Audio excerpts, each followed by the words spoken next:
Good morning, all. Welcome to this presentation.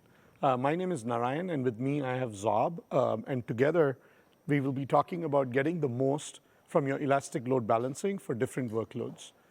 Over the years, both me and Zob have got a lot of questions from customers regarding ELB, and what we have tried to do today is to actually put together all those questions in this presentation and cover the answers for most of them. And hopefully that will be useful to you as you think about your workloads and what are some of the best practices that you should be doing with ELB and your workloads. So just a call out is that we have one more session today around security and how you can offload the security aspects to the ELB. It's a chalk talk, and if you have not already registered for it, I encourage you to go take a look at that. It goes a little deeper into the security aspects that you can offload to ELB. So from an agenda perspective, we will be covering the different types of load balancers we have. When do you use one versus the other? Once we do that, we will get into the three fundamental characteristics of a workload. By that, I mean the client connectivity, which is from your client to the load balancer. Then we will talk about the load balancer itself in terms of the request routing characteristics. And then finally, your backend targets and your applications. And together between these three, we will get deeper into some of the best practices. And then we will get into the health check configuration and how do you monitor your ELB workload and using CloudWatch metrics. That will be yet another thing that you can take a look at. So before we get into it, let's take a look at what are some of the fundamental benefits of ELB as a managed service. So the first thing is elasticity. As your traffic patterns go up or down, ELB will automatically scale up or scale down. Right? Without you needing to intervene, we take care of those traffic patterns for you. That's a huge benefit. So that's what we mean by elasticity, and that's a great benefit that you get with ELB. The next thing is security.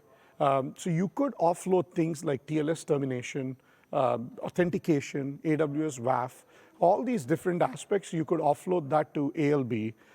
And that's yet another benefit that you naturally get by offloading this functionality over to the load balancer. Integration, we talk to 14 other AWS services, right from autoscaling to ECS to EKS to AWS config. We just talk to all these 14 services, and that's yet another benefit that you get by using ELB. And finally, cost effectiveness. So it's always cost effective to run your workload through an ELB versus trying to create a load balancer using EC2 instances yourself. So that's another, so this forms as the core benefits of just using ELB as a managed service. So with that in mind, let's take a look at what are the three types of load balancers that we have today. The first one is the application load balancer. This runs at layer 7, which means it load balances HTTP and HTTPS traffic. The network load balancer runs at layer 4, which means it load balances traffic with this TCP and UDP traffic. And finally, we have the older classic load balancer, which does both layer 4 and layer 7. But our recommendation is use classic load balancer only if you have the older classic networking. If you're using VPC, then our recommendation is you use the newer application load balancer and network load balancer, because we have no fresh investment going on classic load balancer. All the new features that you're going to see will be on the ALBs and NLBs. So let's take a look at the very high-level overview of the differences between the three load balancers and when do you pick one versus the other. So one of the key things here is we will be going deeper into each of these areas, but this is just a very broad overview of how to think about the three load balancers. Right? So if you take a look at the application load balancer, it works at the individual request level. Right? And so in that sense, it supports protocols like HTTP, HTTPS. HTTP2 is yet another protocol we support on the application load balancers. And we also support WebSockets. So on the network load balancer, on the other hand, it works at the individual connection or the individual flow level. So in that sense, it's great when you want to just have a pass-through load balancer that can give you extremely high performance and very low latencies. So one more thing to cover here is that both the application load balancer and network load balancer actually support IPv6. So they support IPv6 to the front end, and that will be converted to v4 before sending it to your backend targets. Now let's come to the aspect of request routing itself in terms of the load balancer. So application load balancer supports advanced content-based routing features that are aimed at modern application architectures like containers and microservices. So in that sense, if you need advanced content-based routing features like host-based routing, path-based routing, that would be a reason to use your application load balancer. On the other hand, the network load balancer, as I told you before, whenever you have volatile traffic patterns, you need extreme performance, that's when you would go in and leverage the network load balancer. And finally, when it comes to your backend targets and your backend applications, we support, on both ALBs and NLBs, we support IP-based targets, we support EC2 instances, containers, and on the application load balancer, we also support Lambda functions as targets. So with that in mind, that just kind of sets the stage, for us to go deeper into each of these areas. But the one important thing we will be doing is to actually create some kind of a framework for you, right? So that it's easy for you to conceptualize, visualize what to think of it when you say this is my load balancer, and how do you go configure the right parameters for your ELB. And the other big thing that we will be covering today is if you have an issue with your load balancer, how do you go troubleshoot it?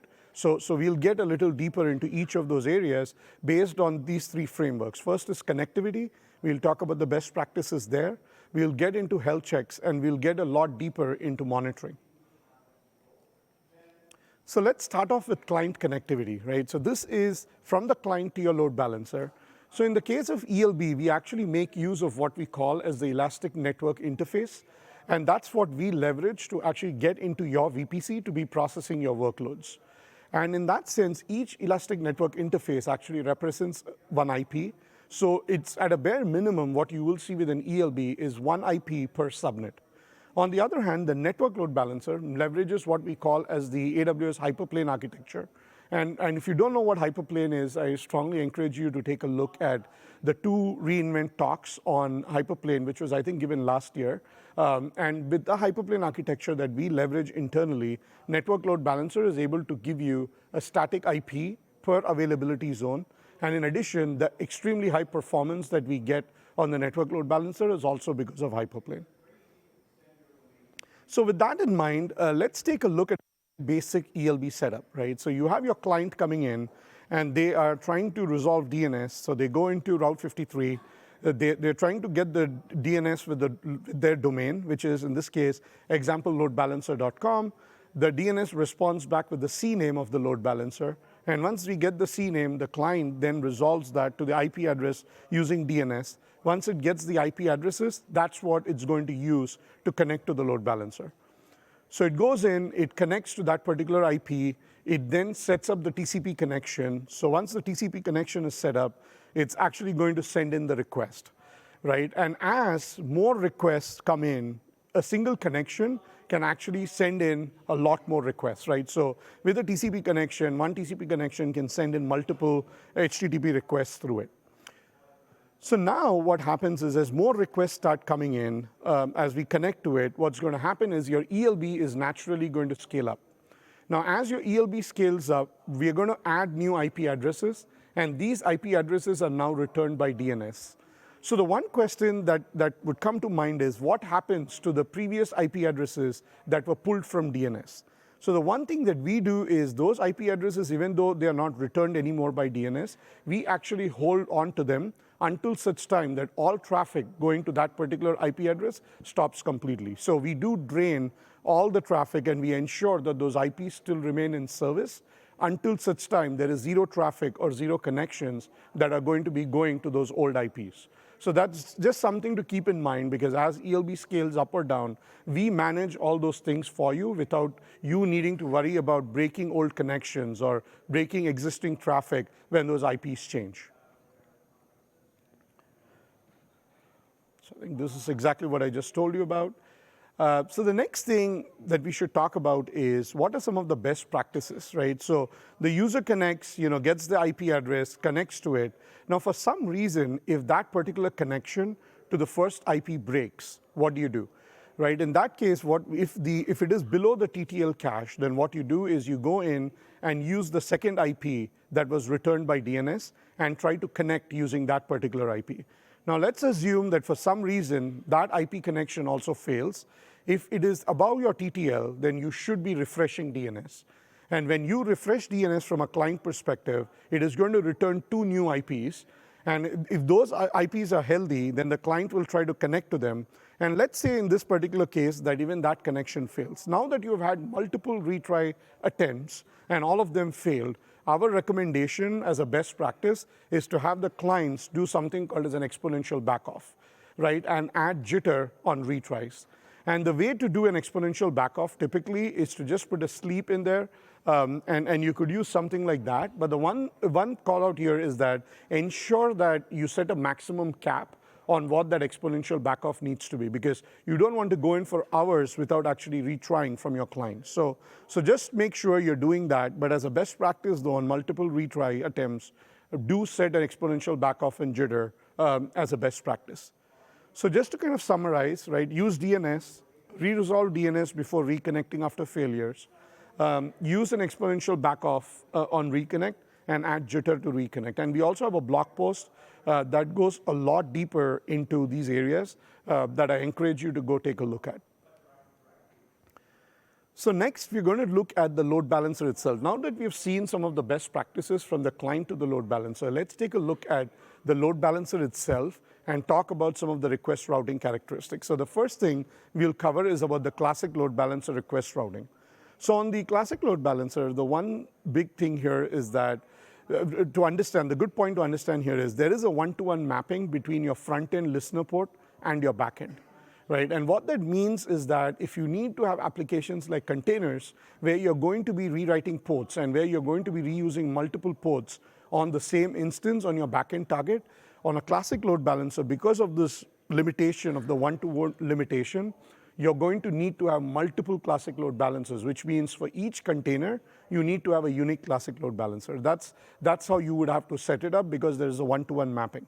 The other key difference is that we have only a single port that you can use for your health checks on classic load balancer, which means if that port were to go down, your applications, all your applications on any port, we will be not sending traffic to those particular backend applications. So there's something to keep in mind, that there is a one-to-one mapping between your front-end port and back-end port on the classic load balancers.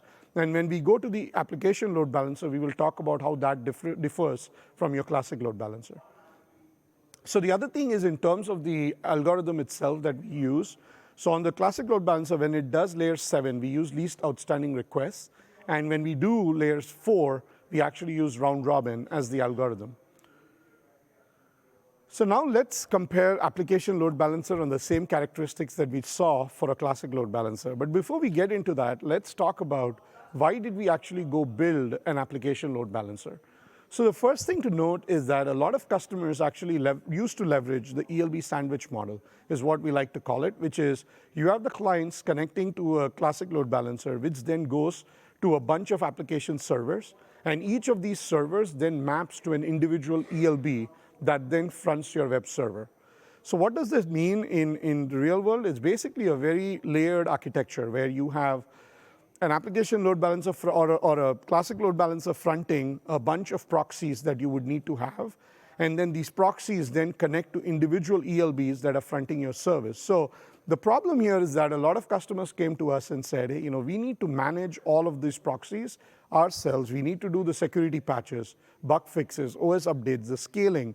All of those management falls on us, and that gets us away from actually working on our application and the business logic. That's where we went in and built the application load balancer. So that multi-layer approach that you saw, all of that kind of collapses into one layer in between, that is the application load balancer.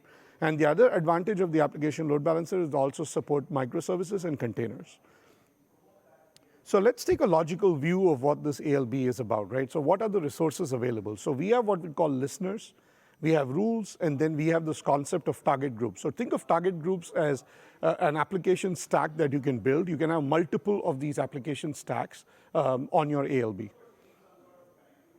So the same port mapping that we talked about on the classic load balancer, where there's a one-to-one port mapping, on the ALB, let's take a look at the listener port 443, right? So the traffic is coming onto listener port 443. On your ALB, you can now map that to multiple ports on your backend. which means you can use this concept of rules, and you can use rules to say, I want to have the same traffic kind of mapped to multiple target groups, which is ideal for use cases like containers, where you need to reuse multiple ports on the same instance. So what do you mean by rules, right? So we support a bunch of content-based routing rules. These include host header-based routing. We support path-based routing. We support any header routing. HTTP methods is another one that we support. We support query params, query strings, and source IP addresses. So you could use any of these fields to set the logic up to say, when a request comes in, I'm going to route a request to a particular target group based on this particular logic. So it gives you a lot of flexibility in that sense. So let's take a look at this, right? So I could have up to 100 rules, and each of these rules could have up to 5 matches. I could have 5 wildcards per rule, and you can combine these rules as needed, right? So in this particular case, I could have a condition that says if my host header or any header for that matter matches a particular condition, then I would go in and take any one of these actions. So we support forward action, we support a redirect, a fixed response, and authenticate as an action. Here's another example of what it might look like for your given application. So you have the methods, you have the path there, you have the query parameters, you have the host header, the headers at the bottom. You could use any one of these as your request routing characteristic that you could use, and you can do the request-based routing.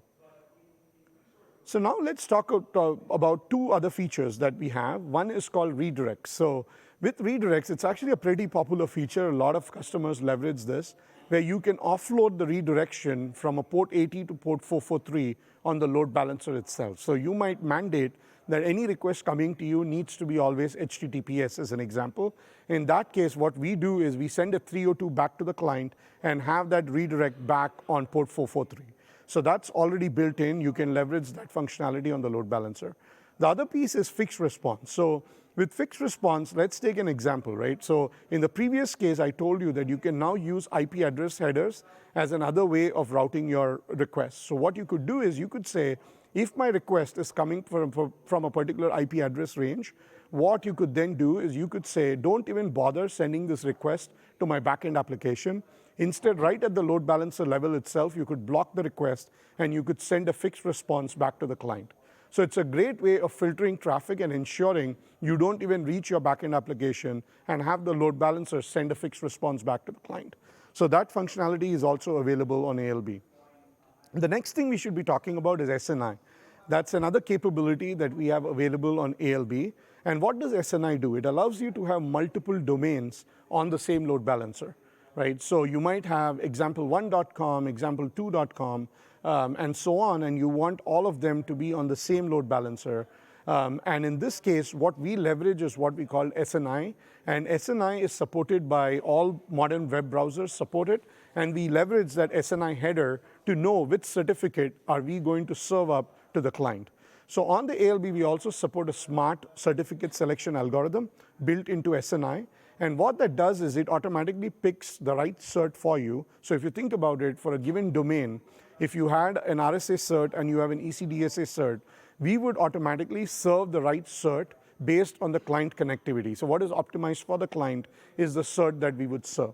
So that's yet the capability that's available. Now, in this example, as you can see here, I have 9 different domains, right, which includes the root domains. And what I do is I just put up 9 certs on my load balancer and not have to worry about it because it would automatically serve the right cert for me. Here's another example for our demo site. We had all these domains. It automatically picked the right cert, and it ensured that the connection was secure. Also, this is another example where we have what we call as a predefined security policy or the default security policy on the load balancer. And what we do for the default security policy is we automatically pick the right ciphers and protocols. And the way we pick this is we actually run those policies through Amazon.com traffic. And we pick the right mix of ciphers and protocols based on client connectivity and optimization for security.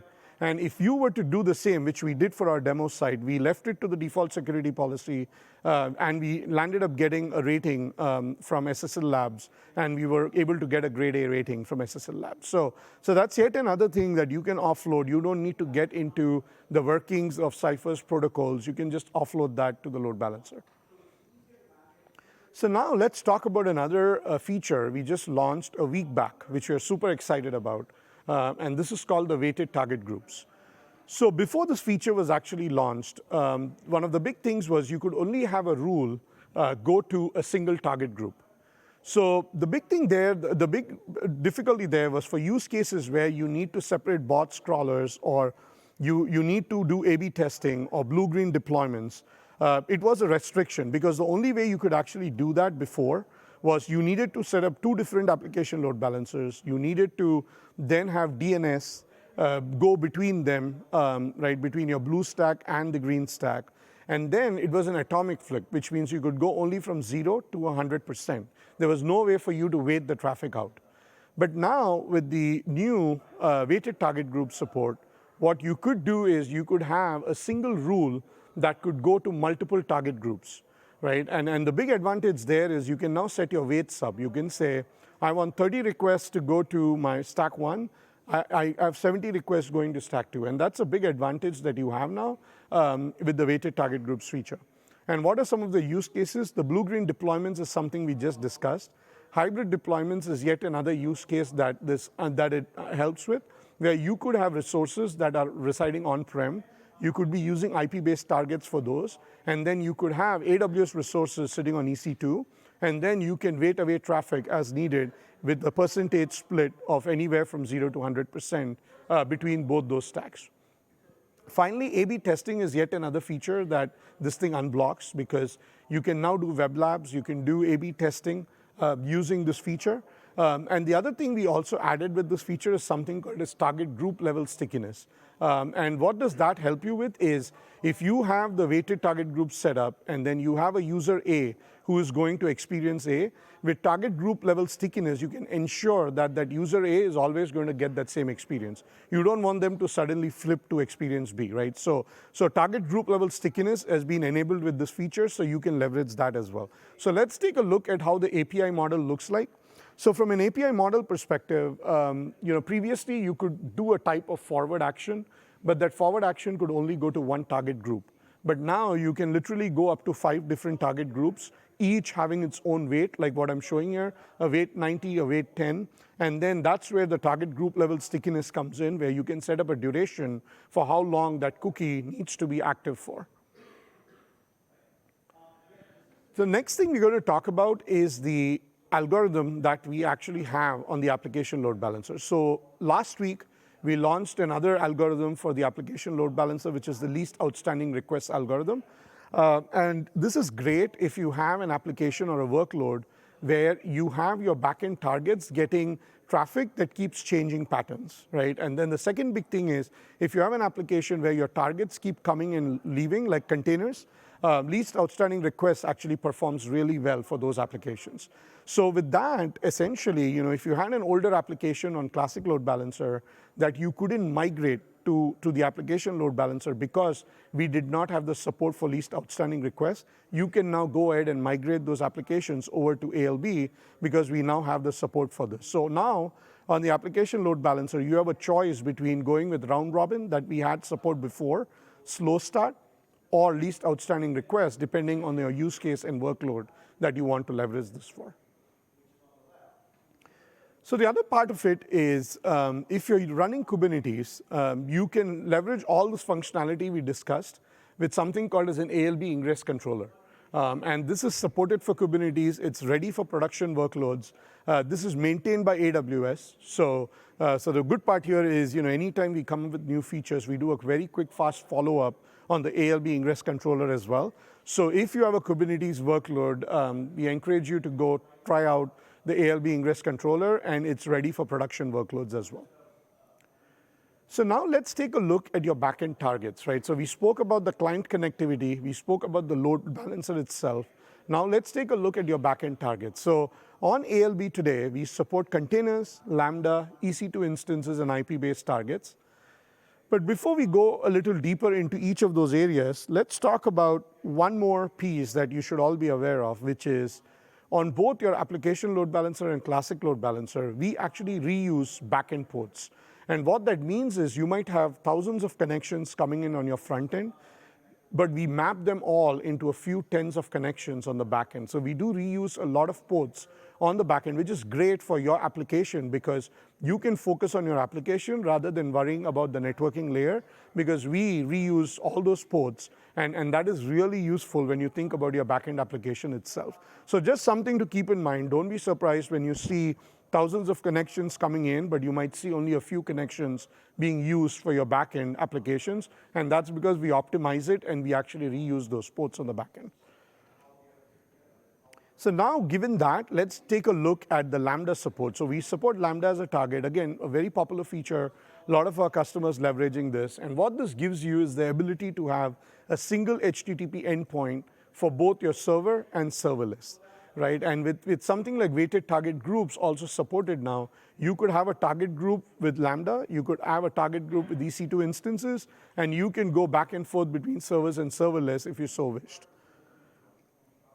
And the way you would normally do this is you would create a Lambda function, you would register that with the target group type called Lambda, and then once you register that, you would then simply set your content-based routing rules to go into a Lambda function. The one note here is you need to ensure that you have the service principal set up so that the ELB ARN or your target group ARN can actually go invoke that particular Lambda function. The other option is you could actually go right into the Lambda console, and within the Lambda console, you now have application load balancer as a trigger for your Lambda function readily available as well. Finally, the other thing is we also support JSON serialization. So what we do is we take all those requests coming in. Before we pass them on to your Lambda function, we do a JSON serialization, pass them on to your Lambda function, and then on your response pack as well, we convert that back to HTTP before sending it back to your client. Some of the limits that you should be aware of is we have a 1 megabyte limit on the request response. The second thing is the Lambda function and ALB must be in the same AWS account. Binary responses need to be base64 encoded, and then you should be enabling multi-value headers if you want to use arrays instead of strings. So now that we have looked at Lambda, the next big thing we should talk about is what are the other types of targets we support, right? So we support instances, which is we would always load balance to your primary ETH0 interface on your backend instance. But what if you had multiple ENIs on the same instance? How would you load balance there? That's where we support IPv4. So you can set up any IPv4 address as long as it's within that RFC range, and you can leverage that to load balance as well. And this can also be used if you have on-prem targets that you want to load balance to using a DX connection or a VPN connection as well. The other piece is we also support VPC peering, which means you can have your targets in other VPCs within the same region, or you can have these targets in another region completely. As long as those VPCs are peered, you can actually load balance to those targets using your ALBs. Containers we already touched upon, so I'm not going to go a lot deeper into that. The next piece we're going to talk about is security, and what are some of the best practices from a security standpoint. So from a security aspect, we support what we call as the whole TLS termination piece we talked about. We support AWS WAF. We support authentication. We support AWS config. And we'll get into a lot more detail with each of these. So the first thing is we talked about TLS termination and how you can offload that onto the load balancer. The one thing to note here is we support a whole bunch of predefined security policies. And the advantage there is you can decide how stringent you want to be. Like you might decide, I want to only support TLS 1.2 and greater, and that's all I want to connect with. You can pick that particular stringent predefined policy. Or you might say, hey, you know what, I'm okay even if I go down to a 1.1. Then you have a policy there that's available that allows you to do that. Or you might need something like a forward secrecy policy. In that case, we also have a policy that's specific to forward secrecy. So it gives you a lot of flexibility in terms of without you needing to getting deeper into Cypher's protocols and understanding that, you could just pick one of these policies depending on how strict you want to be. And that's yet another advantage available. Now, the other thing is we also integrate with ACM. And with ACM, you get a lot of benefits like certificate renewal, not needing to bother about expiry of certs. All that is taken care of you by ACM itself, and we seamlessly integrate with ACM. So the next thing to talk about is this whole notion of security groups, right? So as a best practice, what we recommend is to put your public-facing load balancer in a public subnet, and then your backend targets in a private subnet. And once you do that, the next thing you should be doing is setting up a security group on the load balancer itself that allows traffic only from certain CIDR ranges. And then what you could do is on your backend target, you could simply reference the security group that you just created on your load balancer. And what that does is it ensures that only traffic from the load balancer can get to your backend targets, and no client can directly hit your backend targets. So that's just as a best practice, that's something that you should be looking to do. The next thing we're going to talk about is AWS WAF, right? So application load balancer seamlessly integrates with AWS WAF. This gives you a scalable custom rules engine where you can go in and write hundreds of rules, and these updation to rules happens within less than a minute. This gives you ability to prevent things like cost-right scripting, or if you want to prevent things like flood attacks, any of these, you could SQL injection attacks, you could prevent those by writing your scalable custom rules. You can use any of the request, any part of the request to set up these rules, or you might simply want to filter based on a particular criteria. It gives you a lot of flexibility. The other thing is we also launched something called as AWS Managed Rules last week. And this gives you the ability to offload the rules part onto AWS, and we use our Amazon Threat Intelligence to automatically update those rules for you while you focus on your backend application. We also integrate with AWS Marketplace sellers like F5 and Fortinet, and you can bring in their rules as well into AWS WAF. And finally, we have advanced automation through API, where we have a ready CloudFormation template that is available for you that you can leverage, and that uses a combination of Lambda functions and log-based analysis to prevent things like HTTP flood attacks.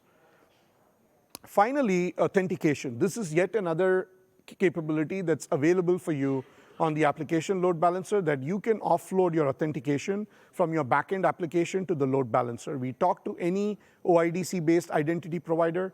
We talk to AWS Cognito that gives us things like federation using SAML identities or social media-based identities. So it gives you a lot of capability to offload this as well onto the load balancer without having it on your backend application. With that, let me hand it off to Zop to talk about NLB, metrics, and health checks. Thanks, Narayan. Hey, everyone. Today, let's talk about network load balancer now. So logically, network load balancer is very similar to application load balancer.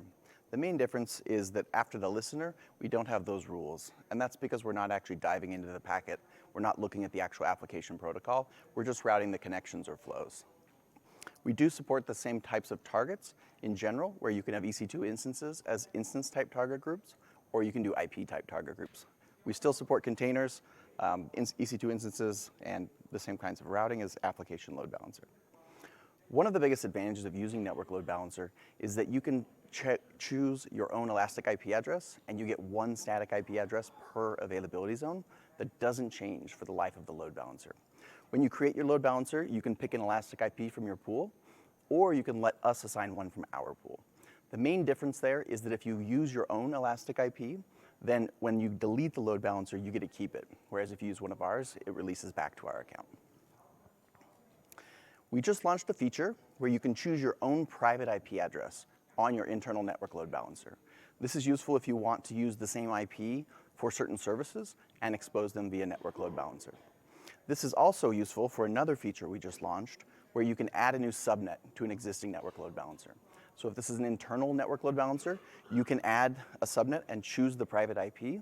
If it's a public load balancer, you can choose the elastic IP. Now let's look a little bit about how network load balancer routes connections. So in this example, we've got a client connecting to the network load balancer. It's generating an ephemeral source port, connecting to the listener port of the load balancer. We are using an instance type target group, and the target will see the actual IP address and port that the client sent to the load balancer, because we're going to preserve that all the way through.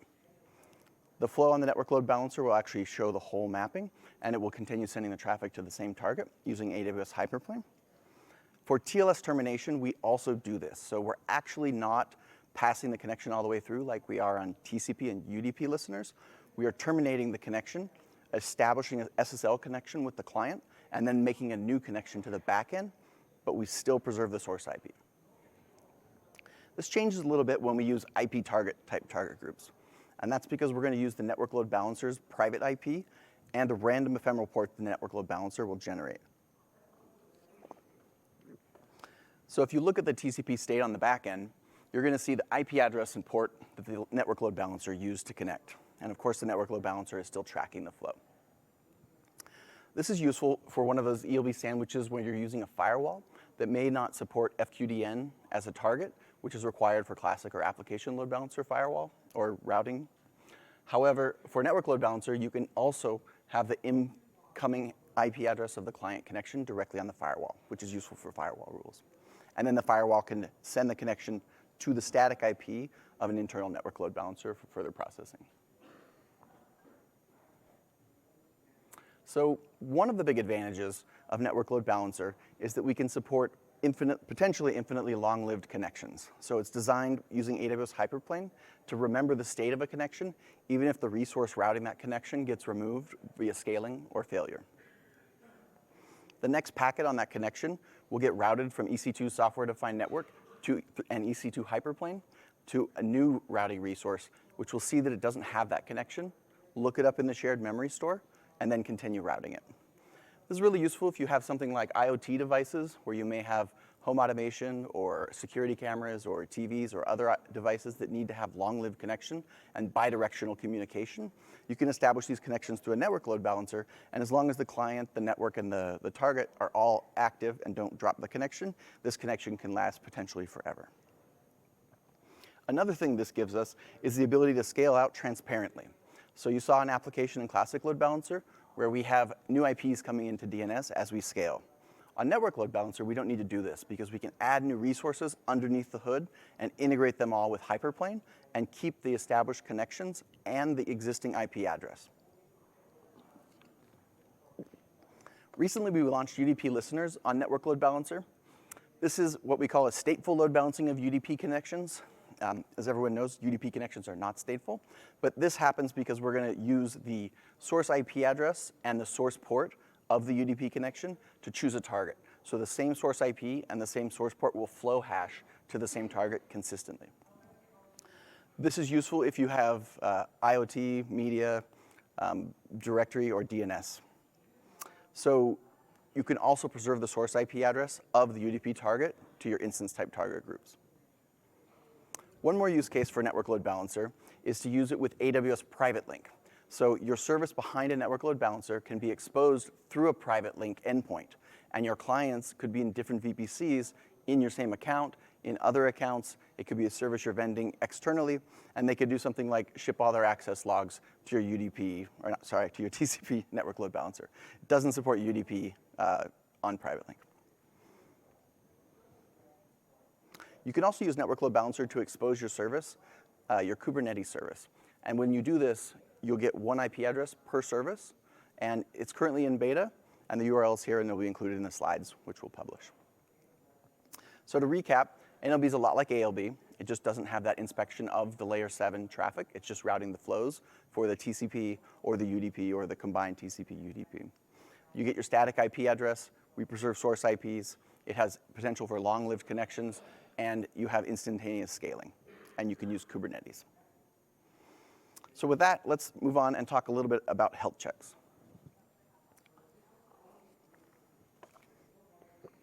So a health check is something that exists within the data plane. And at AWS, we talk a lot about control planes versus data planes. We separate responsibilities, and the data plane is the thing that needs to be up for the application that is running to work. And a health check is something that's within the data plane used to detect failures downstream and then route around them. It's also an explicit indication that whatever is passing the health check is willing and ready to accept new requests. We use two kinds of health checks at Elastic Load Balancers. For all our Elastic Load Balancers, we have an external Route 53 health check that's going to health check every IP address that we put into DNS. And then we have the target health checks, which is the load balancer health checking the targets and deciding which ones are healthy and available for routing requests. And again, passing a health check means please send me new requests. So let's look at Route 53 health checks. This is an external view of the health of the network load balancer by IP address. Each load balancer will return a response to Route 53, and Route 53 will detect failures in network connectivity or if the load balancer fails its health check. There are cases where the network load balancer will intentionally fail the health check even though it may be healthy, and those are related to not having healthy targets that it can route to. So if you have a target group where all of the targets are completely unhealthy, or you have only empty target groups, or on a classic load balancer, all of your backends are unhealthy, then we will intentionally fail our Route 53 health check. When we fail our Route 53 health check, Route 53 will not return the IP address that failed in the DNS response. And of course, using cross-zone will increase our availability here. Let's take a look at an example of how this might look. So here we have an application load balancer with 4 IPs in DNS. Each of those IPs is currently 100% healthy in Route 53. If you query DNS, you're going to get all 4 IP addresses back. Now, one note here is that Route 53 is configured to return at most 8 IP addresses for a single load balancer. So if your load balancer has more than 8 IPs, which can occur because of scaling, you will only get a maximum of 8 at a time. And that's because we're trying to stay within 1 UDP packet. If one of these IPs becomes unhealthy, then Route 53 will not return it in DNS responses until it becomes healthy again. If all of the IP addresses are healthy, Route 53 will actually fail open, returning all of the IP addresses as if they were healthy. Now, if you're using Route 53 calculated health checks and you're including a load balancer, this would still fail that health check while returning all the responses for DNS queries directly to its record. So let's look now at target health checks. First, let's look at the types of target health checks we have on our load balancers and what they actually mean. So a TCP health check is just a light 3-way handshake. It's just validating that your instance is up and running or the target is up and running and something's listening on the port where we're connecting. It's not a very high bar to pass. TLS is a little bit higher of a bar because we're not only negotiating that TCP connection, we're negotiating SSL and confirming that something is actually responding. HTTP, HTTPS health checks will do all of that combined with an actual request and then check the response to make sure it's a valid HTTP success response. These can be a deep or a light health check depending on what you configure the application that's returning the response. When you're configuring your health checks, you've got a few different options. The main ones are that you can configure the interval and the timeout. And the interval is how long between health checks, and the timeout is how long we'll wait after sending the health check until we get a response to consider it unhealthy if it doesn't respond within that time. Then you can configure the unhealthy and healthy threshold, and we covered the types of health checks. One of the big differences between application network load balancer and classic load balancer is that ALB and NLB are going to health check every single target that they could route traffic to from each IP address in the load balancer. These are independent health checks to each target, and if you have cross-zone enabled, you're going to get health checks from every zone to every target. This contrasts with classic load balancer, where you get to describe or you get to set one health check port or URL, and all instances registered will get the same health check. And that health check controls traffic for every port. So if you, like in this example, have 3 listeners that end in 80, 8080, and 8081 on your back end, then the 80 and 80 configured for the health check, the 80 health check will govern the health of whether all those other ones will get traffic or not. If 80 fails, the other ports will not get new traffic, even if they're healthy. And if the opposite happens, where the other ports are unhealthy, but your 80 is still passing, you'll still get traffic sent to those other ports as if they were healthy. Depending on how your backends respond when they're unhealthy, you're either going to see request failures or you're going to see them pile up in the surge queue. So in summary, each load balancer IP will health check every target that it could route traffic to, and the health check will include cross-zone. We emit all of this to metrics, and the CLB will only health check one health check per load balancer. NLB and ALB are going to directly health check each target that's registered by default. You can override this on the target group level and configure each target group to have a different default behavior. In addition to every single target, when you register it, you can pick which kind of health check you want for it. Let's talk a little bit about handling failures and configuring our health checks. So the second best Werner quote I could find, after everything fails all the time, is that we all want to build 100% highly available systems, but you can be guaranteed that the next failure will happen. This next slide really could be an entire presentation all its own, and maybe next year we'll make it one, but I just wanted to talk briefly about which things you want to think about when you're thinking about insuring your applications. The first thing you want to do is identify your critical and non-critical components of your application. If this is something like a web page, you may have one part of the web page which must always be included for a response to be considered successful, and other parts that maybe aren't required. Then you want to look at your application timeouts, and you want to configure these to decrease as they go into your stack. So you don't want to spend 60 seconds on a database query if your timeout from your client is a couple seconds.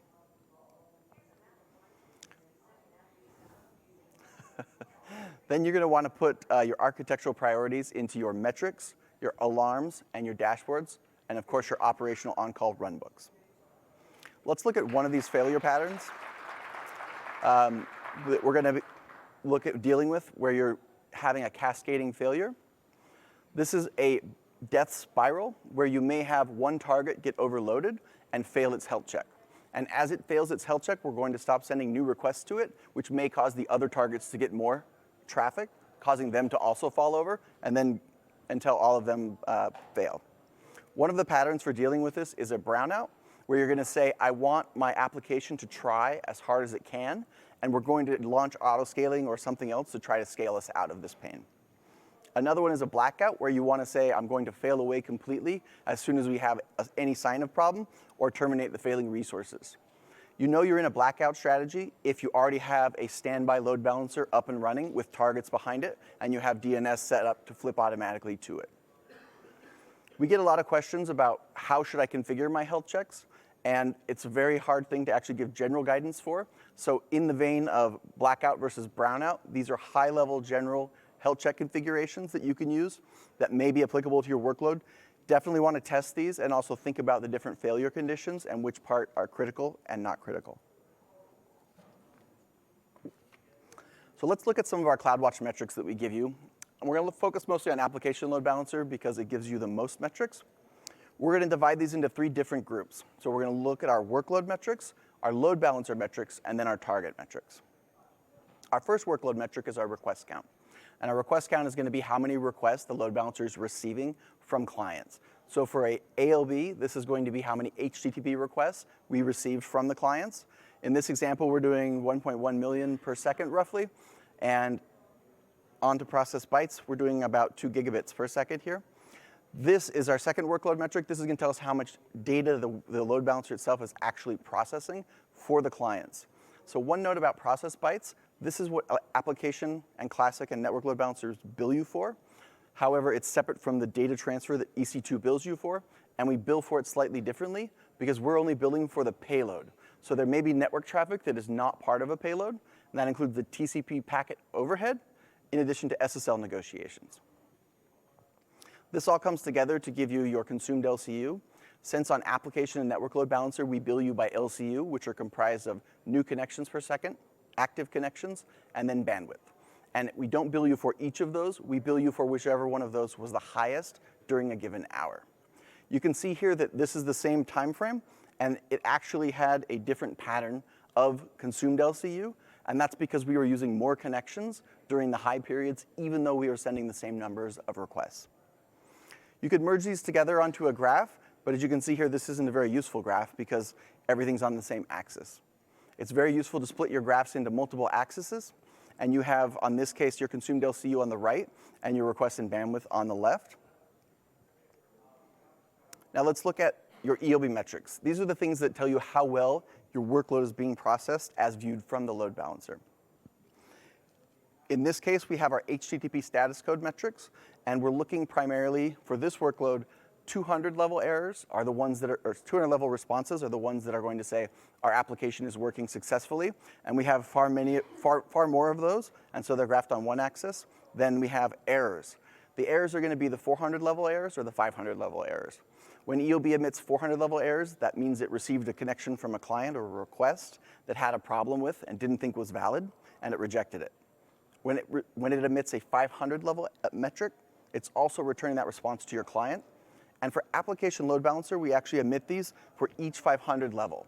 So instead of just having the 5XX, you have a 500, a 502, a 503, and a 504 metric individually for each response code. The load balancer is going to emit these 500s when it has connectivity problems to the back end. Now, the next ELB metric we're going to look at is connections. This is how many of those connections you're going to be getting from your clients to the load balancer, and then from the load balancer to the client. It's also going to include things like TLS negotiation errors, connect errors, and then we can also look at the number of active connections versus new connections. You can see here we have a huge spike in our target connection error count. We'll get to that a little bit more later, but something obviously went wrong at this point in time with the load balancer talking to the targets. You can put this all together in a dashboard, and we'll have another dashboard later that shows a little more detail, but this can include a summary of your current workload, and you should have a dashboard like this for each of your stacks that you can go to when you have a problem with that stack, where you can begin troubleshooting. Let's look now at target metrics. So your target metrics are going to be your healthy, unhealthy, and your latency metrics. And in this case, you can actually see that at the time of that big spike in target connection errors, we also lost the entire red section. We graph this by availability zone so we can see how healthy each availability zone is and compare it to others. So at this point in time, we had a drop in healthy hosts and a big spike in unhealthy hosts. And then after the spike, we don't recover that availability zone. That's because all of the hosts in this availability zone died at the exact same time. Now, our target response times and metrics are going to be our error connection counts and our latency. So the latency metrics, we actually give you percentile metrics. If you don't use percentile metrics now, Brendan Gregg has a great talk on learning and using percentile metrics. They're very useful. But the short version is P50 is going to be roughly your average, and it's going to tell you how well your workload is doing for most of your users or most of your requests. P99 is going to tell you the almost worst case, because the worst case could be significantly worse. It could be the one request that was much worse than everything else, whereas P99 is going to be the ones that are closer to that. And we also have multiple points, so you can do P99, P99.9, et cetera. When you graph these on CloudWatch, you can also use your mouse and dive in and drill to different points of the data. And you can graph these so that you have them on different axes. So you can watch your P50 at the same time as your P90 or your P99. And you can graph these per availability zone. So bringing this all back together, we had a problem on this load balancer where we had all the backends in one availability zone experience a failure and reject connections from the load balancer for a brief period of time. During that time, we served a whole bunch of 5XX from the ELB, and then a couple of minutes later recovered as the load balancer detected those targets unhealthy and shifted traffic elsewhere. One of the questions we get a lot from customers is, when should I open a support case and say, hey, I think my ELB is broken, or help me with this ELB problem, and when should I continue investigating or suspect it's my application? The general advice is that if you see it in one availability zone, or specifically from one of the ELB's IP addresses, then open a support case and definitely investigate, because we usually only experience problems in a single availability zone. If you see the same thing in all availability zones, or even across multiple load balancers to the same targets or for the same requests, continue digging in on that, because it may not be the load balancer. Finally, wrapping everything together, we can have a nice dashboard that you can use for your on-calls to look at when you experience a problem. These are interactive dashboards, so you can click on graphs and zoom in and drag different time periods, and then use those mouse over so you can see everything. And this is all included with your load balancer. The CloudWatch metrics are 1 minute dimension. You don't pay anything extra for them, and there's a whole bunch of them available to you. Before we go, want to call out that we have a lot of this content and a lot of good information in our network content delivery training, which is free, and you can find it at this URL. Thank you, everyone, for coming. Hope you guys are having a good reInvent so far, and have a great reInvent.